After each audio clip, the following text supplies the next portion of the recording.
Another, because why not? May as well live it up. Can I give you a friendly piece of advice? Sure.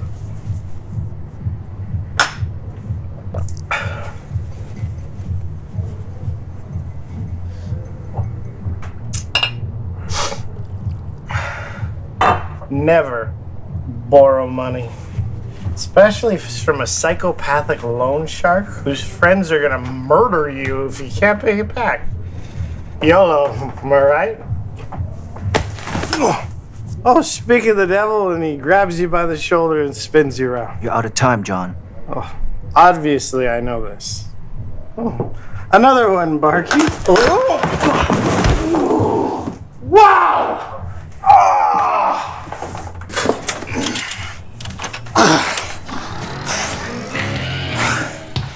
Why so hostility? Oh, hello, beautiful.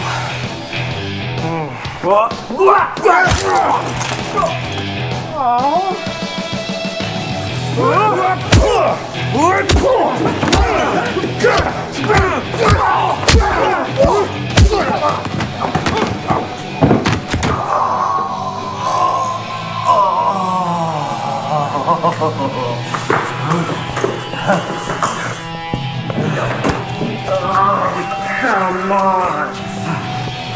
Let's go.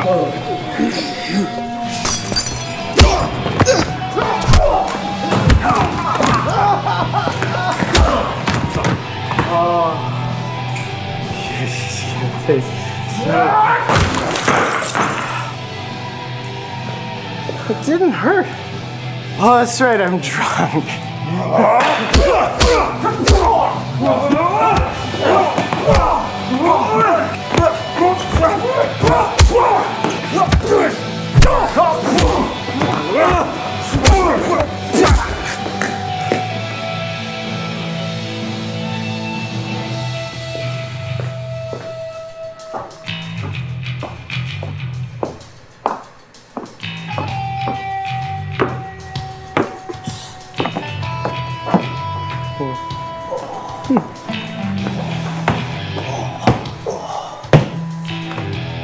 Oh, you're back.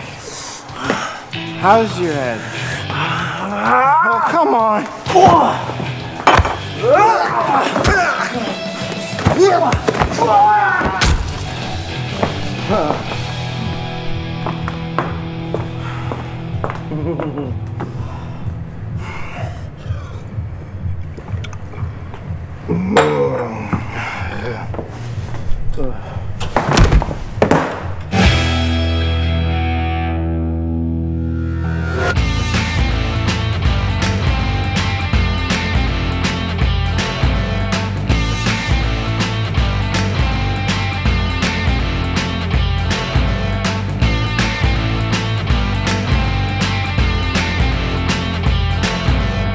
With this scene, I looked at it as 4 sections. The first section is the setup of our story, which our goal was to set up a very simple and vague storyline where the audience could fill in the blanks. The second section was our first bit of fighting. We're triggered into this with our lead character being thrown across the room. And here, I wanted it to feel a bit chaotic. Our lead character was just totally thrown off guard, and I wanted to mirror that visually, so we went handheld. The positioning of the lights in the bar scene was important because we needed to be able to allow Ryan to move freely. We kind of had to light in an almost 360-degree field of view. After we had all the lights positioned just right, Ryan was able to take the handheld camera and along with James, our focus puller, using the DJI follow focus, was able to navigate through the whole fight scene seamlessly without having anything get in the way and being able to have the focus pulled properly. Now, Ryan wasn't quite sure exactly where he was going to be shooting at any given time, so James was able to follow Ryan around and judge the distance between the action and the lens at any given time. Luckily, the DJI focus worked great. We never had any lag. It's instantaneous. It's very, very sensitive, which was needed to pull these kind of shots off as well. And action. The fight was a lot of fun because it's supposed to be brutal, and I think the idea was sort of that I don't want to fight, I'm just angry, and if you corner me, I'm going to fight back. So we choreographed a fight where everyone would attack me, and most of it was just a defense. So if I got attacked, I would defend myself and respond. In order to keep it all safe, we worked it up slowly, and we always kept distances. And so we did what's called stacking the punch for every hit, which is where you make sure that the hit happens between your face and the lens. Nick Barrick would throw the first punch. I would catch it, and it would still hit me in the head. Depending on where we shot it from, I'd have to catch it in a different spot. If the camera's here, I have to catch it here to hit. I can't catch it here or make space. So we always had to keep aware of that, and if you cross the camera, we can be very far away and still look like we're hitting. So keeping our distance allows us to give it a lot of energy and make it very exciting. The other thing that we do is we just try and take up a lot of space. Physically, if you're fighting this small, you have to move very fast to make it exciting.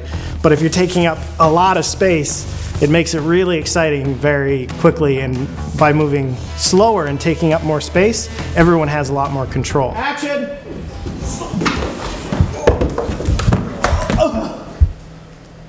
In order to pull off the style of shot that Ryan wanted for the dance floor part of the bar brawl, I knew we were gonna need a different setup than what we had at the upper part of the bar. One, we weren't gonna go handheld, we were gonna put the camera on the Ronin. This allowed us to have a nice stabilized shot that we could repeat over and over again. Also, we were gonna need to put the follow focus onto the Ronin. Although the DJI follow focus motor doesn't add an incredible amount of weight to the setup, the fact that we have a red on there with a Cineprime, monitor and batteries, the rig itself does weigh quite a bit, which is why I use the exoskeleton. With this type of setup, I'm less likely to get fatigued, allowing me to run the shot over and over again until we get a perfect take. And lastly, we put the thumb controller on the Ronin. With all the fighting that was happening around me on the dance floor, I wasn't able to safely push my hands out away from me in order to get the Ronin to pan and tilt. And we didn't have room for a second operator with the remote control to be down there as well. So having the thumb controller built right onto the Ronin, I was able to pan and tilt perfectly with the action while James still pulled focus, and we were able to repeat that over and over again for those long fluid shots in the dance floor. The final moment where Don, our lead bad guy, comes back to consciousness after getting a bottle smashed over his head, comes to get me, throws me against the railing, and then I throw him over the railing. A few things to know is Don is a trained professional and he knows exactly what he's doing. We had a whole bunch of pads down below for him to land in. We also did it as few times as we felt was necessary to get it right, and we also took our time making sure that Don had it his way. He would attack me and he would throw himself over the railing, and I would simply guide him. I was not throwing him over the rail, and that's one way to keep things safe, is he is doing his own thing. He was also wearing padding on his body to protect himself from the railing and other things. When I got kicked back into the rail, I had a big back pad on to help soften the blow for me. In our fourth and final section, we have our main payoff. Our character has his last conflict. He learns to put his drink down first, but ultimately is knocked out not by the dude sent to rough him up, but just from one too many drinks. And here we went with a mixture of handheld and sticks to call back to the first two sections and tie everything together. So in the end, we have this escalating action scene that feels part of a greater story because of very simple additional brushstrokes, which is a mixture of dialogue, cinematography, and performance.